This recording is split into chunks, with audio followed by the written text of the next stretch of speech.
자, 지금 이제 바로 원포인트 투자 레슨 진행해 볼 텐데요. 이제 시작하기 앞서서 프로필 먼저 확인하고 돌아올게요.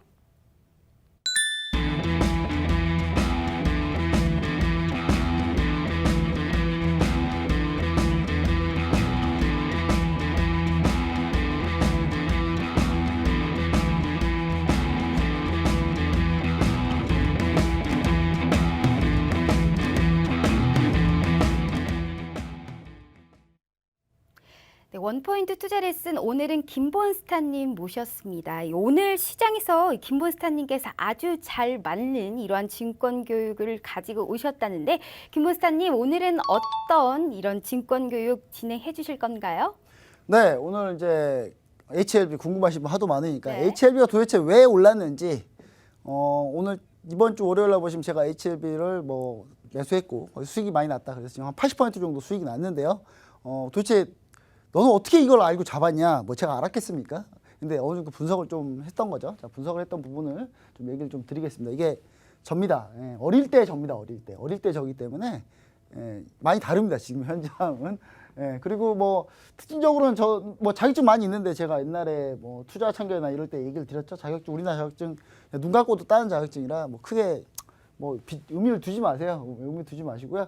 저는 이제 기금이나 뭐 이런 데서 이제 일을 했었고요. 그다음에 증권 쪽에서는 오래 있었는데 수익률은 뭐 이렇게 뭐 많이 났던 부분들 이렇게 좀 보시면 아실 것 같은데 이번에 이제 이런 종목들이 이때 이제 NTP가 뭐 131% 수익 냈을 때나 포트폴리오 수익률 82% 수익 냈을 때 그 78%네 78% 수익 냈을 때 그때 이제 제가 투자했던 그런 수익률대로 이번에도 한번 세게 나온 종목이 있었으니까 그 종목에 대해서 한번 좀 얘기를 좀 해볼게요. 자, HLB 매매 포인트라고 제가 제목을 잡아봤습니다. HLB를 어떻게 매매를 했었느냐를 좀 제가 좀 얘기를 좀 드리고 싶은데 일단 HLB가 회사 자체가 원래 이제 리보세나립이라는 이제 항암제를 계속 개발을 했었는데 임상 3상까지 갔었죠. 임상 3상까지 갔을 때 제일 기대가 컸던 게 사실은 HLB였습니다. 저는 제 기준에서는 HLB였어요. 그러니까 다른 신라젠 팩사백은 제가 상당히 예전부터 노이즈 있었던 부분을 매우 잘 알고 있었기 때문에 신라젠은 뭐 유튜브나 이런 데 찾아보시면 아시겠지만 제가 도시락 싸두고 다니면서 신라젠 사지 말라고 계속 말렸었거든요. 예, 그런 유튜브도 있습니다. 근데 조회수가 엄청나더라고요. 제가 그것 때문에 약간 뭐 상당히 좀 조회수도 많았지만 공격도 많이 당했어요. 신라젠 너가 뭘 한다고. 근데 지금 신라젠 결국 어떻게 했습니까? 예, 완전히 지금 크게 차이가 나죠. 그리고 지금 그때 HLB가 임상 3상 중에 제일 가장 좀 근접했다고 생각했던 거 뭐냐면 이 HLB의 리보세나릭 같은 경우는 중국에서 이미 시판이 돼 있는 상태입니다. 중국 항서제약하고 같이 해가지고 현재 지금 시판이 돼 있는 병용요법으로 투여가 되고 있는 약이거든요. 그러니까 아시아인에서는 이미 입증이 된 약이기 때문에 이게 이제 글로벌 임상 3상에 들어갔을 때 과연 어떻게 되느냐의 부분에 대해서도 상당히 좀 긍정적이었어요. 근데 긍정적이기 때문에 HLB는 그 전부터 계속 매수해서 보유했고 그랬던 상황이었습니다. 근데 이제 HLB가 이제 탑라인을 6월 27일 날 발표했었죠. 탑라인이란 게 뭐냐면 그냥 주요 임상 결과에 대한 주요 핵심 부분을 먼저 이렇게 통계 내가지고 자료 만들어가지고 먼저 발표하는 거예요. 먼저 발표하는 건데 이 탑라인 발표를 이날 했는데 이날 주가가 급락을 했죠. 자, 급락을 했던 이유는 뭐냐? 급락했던 이유는 이 HLB에서 뭐라고 했었냐면 임상 3상 결과가 유용성을 찾기 힘들다. 그래서 아무래도 FDA 임상 3상 끝나고 FDA의 신약 허가 신청을 안 받아들일 가능성도 좀 있을 것 같다. 이런 얘기를 한마디 해가지고 주가가 급락해 버렸습니다. 주가가 급락을 해버렸는데 이러면서 뭐 하한가, 점화 그러면서 반등이 나왔죠. 신라젠하고 다른 종목들하고 차이가 있죠. 신라젠 뭐 하한가 세 번 연속 가고 주가가 쭉 밀리는데 HLB 그나마 여기서 버텼던 이유가 뭐냐면 사실 이게 이미 아시아 쪽에서 시판이 되고 있기 때문에 어느 정도 아시아인에 같고 서양 쪽에는 안 맞는 거 아니야? 약간 이런 생각이 있었어요. 그래서 글로벌로 다 실패한 게 아니기 때문에 어느 정도 잘 버텼다. 그만큼 리스크가 적은 제약바이오 리스크 많은데 그나마 HLB가 리스크가 좀 적었던 거죠. 그리고 이날이 이제 임상 3상 결과 데이터 집계를 통해서 신약허가 신청을 하겠다라는 의지를 보였던 날입니다. 뭐냐면 이제 그동안 그러면서 쭉 논란이 있었어요. 논란이 있으면서 주가는 계속 밀렸었는데 여기서 이제 급등 포인트가 나왔던 부분은 뭐냐면 전체적으로 결과를 봤을 때 인삼 상상이 끝나고 나서 이거 FDA 신약 신청을 해도 잘안 받아들여 줄 수 있겠다라는 생각을 통해서 HLB가 이날 급등을 했었죠. 그 다음에 이제 그러면서 급반등하게 된 포인트, 여기서 급등 시세가 나온 포인트는 유럽 임상학회 임상 성상 결과를 이날 발표를 했죠. 이날 발표를 했는데 이제 9월 이제 29일 뭐 28일 이때 유럽 임상학회에서 에스모에서 이제 발표를 했었는데 이 발표한 내용을 우리가 한번 정확하게 보자고요. 내용을 잘 보면 아 이거 진짜 이걸 알았으면 그냥 샀을 텐데 이렇게 생각하시는 분 분명히 있습니다. 그냥 그만큼 내용을 자세히 하는 게 중요해요. 자세히 하는 게 중요하고 대충대충 하는 것보다 상당히 디테일하게 알아보는 게, 왜냐하면 바이오는 의사도 잘 몰라요. 근데 이렇다고 해서 무조건 맞는 거냐, 그게 아니라 합리적인 판단을 하시면 돼요. 상식적인 판단, 합리적이고 상식적인 판단. 자, 리보세달의 임상 3상 탑라인 발표 때입니다. 27일 날. 자, 진짜약, 그다음 플라시보 가짜약, 대조군이죠. 예. 이제 전체 임상 숫자 중에 전체 임상이 이렇게 있으면 이 중에 한 요 정도는 가짜약을 투여합니다. 여기는 진짜를 투여하고요. 그래야 효과를 알 수 있으니까. 그렇죠? 진짜약 투여 생존 기간이 5.78개월이 나왔었어요. 가짜약이 5.13개월. 별 차이가 없네? 이러면서 이제 문제가 생겼거든요. 가짜약 투여 평균 생존 기간 4개월보다 긴 생존기를 보여주면서, 그러니까 가짜약이 상당히 진짜약하고 별 차이가 없었죠, 생존기간이. 그러면 이제 근데 이 가짜약이 5.13개월이 사실 약간 평균보다 더 높은 수치였어요. 보시면 아시겠지만 얘가 이제 가짜약 생존기간 제가 통계를 찾아온 건데, 자, 리보세나립이 5.13개월이 나왔죠. 그러니까 훨씬 많이 나와버린 거죠. 사이람자, 옵디보, 론서프는 이미 항암제로 나온 약들입니다. FDA 승인받아서 나온 약들이에요. 나온 약들에 가짜약 임상시험 할 때 가짜약 평균이 3.8, 4.1, 3.6 평균 돼도 4개월이 안 돼요. 그렇죠? 근데 갑자기 왜 HLB 할 때만 5.13이 나왔냐? 그러니까 처음에는 이 두 개만 비교했을 때 이러다가 FDA 신청해도 FDA 안 받아주는 거 아니야? 약을 쓰든 안 쓰든 별 차이가 없기 때문에. 그렇죠? 근데 별 차이가 없으니까 FDA 안 받아주는 거 아니야? 이게 발표가 되면서 주가가 급락했던 거예요. 근데 나중에 전체적으로 이 가짜약을 비교해 보니 현재 시판되고 있는 항암제들에 비해서 가짜약 생존기간이 너무 높았다. 즉 임상 실험하는 그 환자들한테, 암 환자들한테 가짜약만 먹고 다른 약 먹지 마세요라고 할 수는 없거든요. 최대한 치료받는 데까지 다 치료받는 사람들이니까. 근데 그때 하필 치료가 상당히 좀 메디컬적인 치료가 상당히 많이 들어갔던 거죠. 그래서 평균보다 더 늘어났던 겁니다. 그래서 이 가짜약의 생존기간이 사실상 의미가 없지 않냐. 평균 치료 잡아봐도 나쁘지 않지 않냐. 라는 얘기가 나오기 시작하면서 주가가 살짝 돌리기 시작했어요. 그때부터. 그러면서 이제 HLB가 이제 유럽 임상학회 때 발표를 했습니다. 이걸 발표했죠. 이걸 발표했는데 보시면 아시겠지만, 자, 론서프하고 비교를 합니다. 론서프는 이미 2019년 2월 25일 날 시장 허가가 났습니다. 시장 허가 난 약이고요. 리보세나립은 이번에 이제 임상 3상을 끝냈죠. 자, 임상 기간은 뭐 거의 비슷하고요.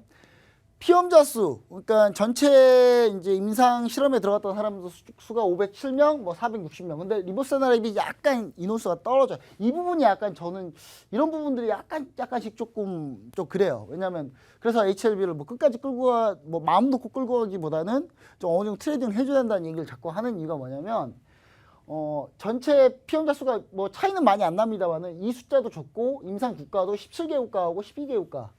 그러니까 리보세나립이 약간 아시아인 쪽에 맞는 거 아니냐, 약이 약간 이런 얘기가 있었는데, 일단 그래서 이제 글로벌 임상 3상을 하긴 했습니다만은 이 부분에 대해서 이제 이 부분들이 약간씩 좀 처지죠. 자, 그 다음에 임상 병원 뭐 숫자도 약간 떨어지게 합니다만은, 자, 여기 보시면은 이제 3차 치료제로 각각 했었고요. 그리고 자, OS. 자, OS가 이제 제가 얘기 드린 게 가짜약과 진짜약 대조 유용성 평가인데 보시면 아시겠지만 론서프는 5.7개월, 그 다음에 가짜약이 3.6개월 나왔거든요. 근데 HLB는 5.78개월, 5.13개월. 자, 진짜약 생존기간만 봤을 때는 심지어 리보세라립이 좀 더 좋아요. 그쵸? 예. 그러니까 가짜약 생존기간이 조금, 예, 론서프가 좀 낮았던 건데, 론서프가 거의 평균이었겠죠. 그러니까 리보세라립 쪽에 있는 이 가짜약 대조군 쪽 사람들이 좀 메디컬 치료를 많이 받는 바람에 좀 더 오래 생존했던 그런 경우겠죠. 자, 그 다음에 PFS라 그래가지고 무진행 생존기간. 무진행 생존기간이라는 건 무슨 말이냐면요. 암이 성장하지 않고 생존하는 기간입니다. 암이 성장하지 않고 생존하는 기간은 이제 이 대조군 다 뺄게요. 대조군 다 빼고 보시죠. 네.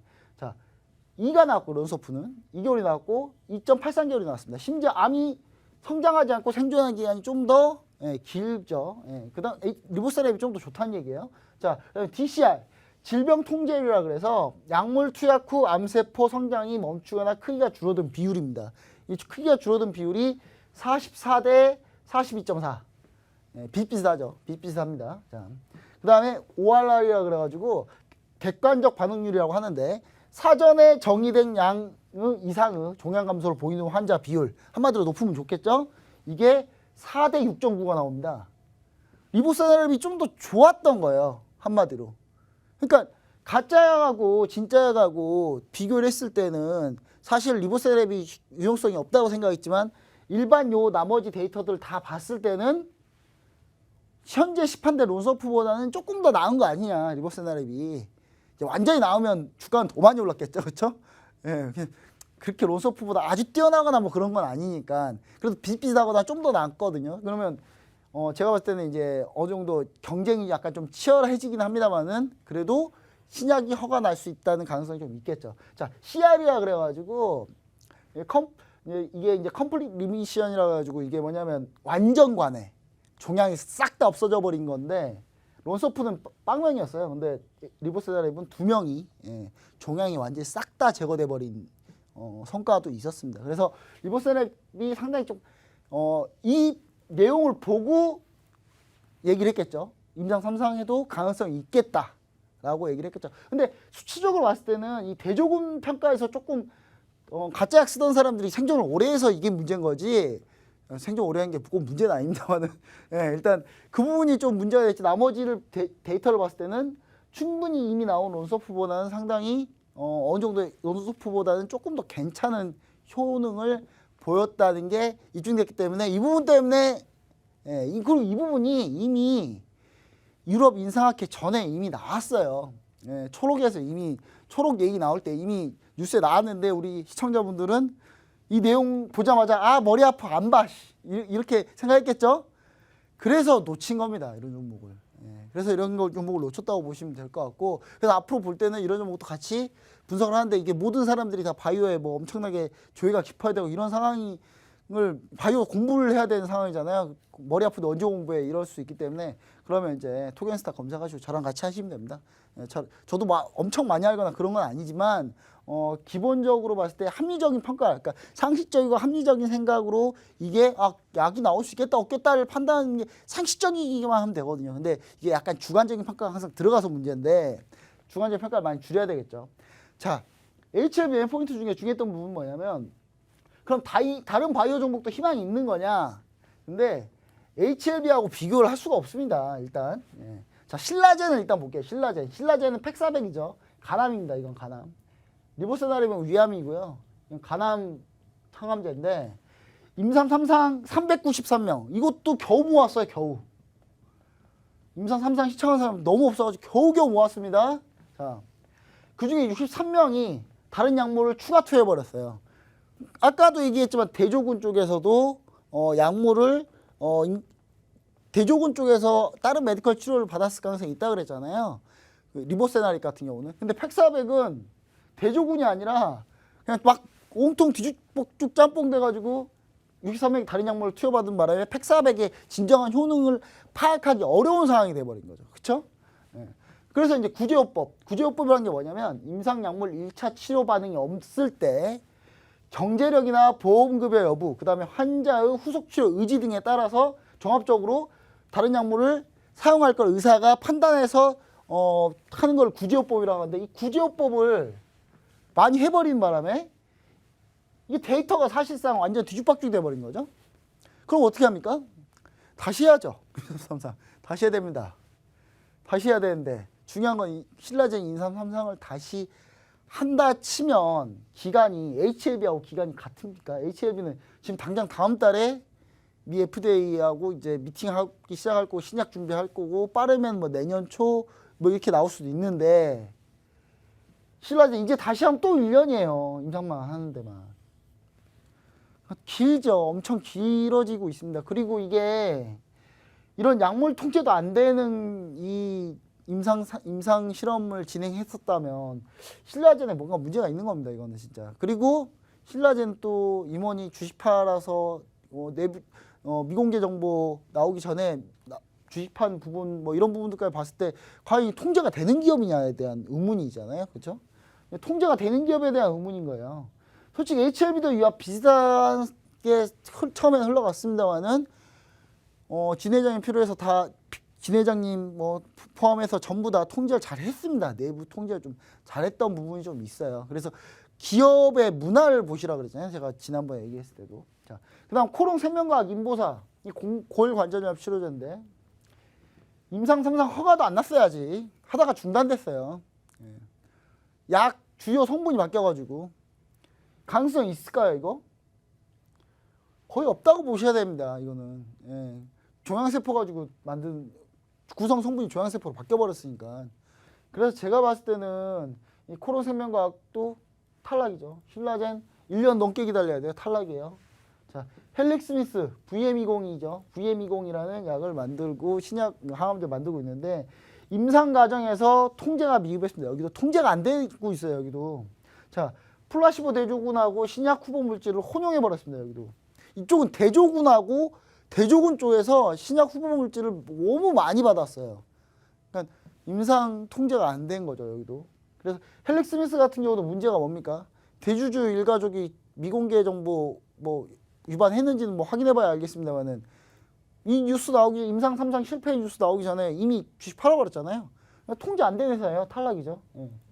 갔다 오 보시면 안 됩니다. 전혀. 전혀 갔다 오 보시면 안 돼요. 이 종목들은 다 안 돼요. 지금 안 됩니다. 진짜 정말 기적이 일어나면 신라젠은 가능할 것 같아요. 기적이 일어나면. 헬릭스미스 좀 더 어려울 것 같고요. 제가 봤을 때는 같은 다른 바이오 종목도 희망이 있다.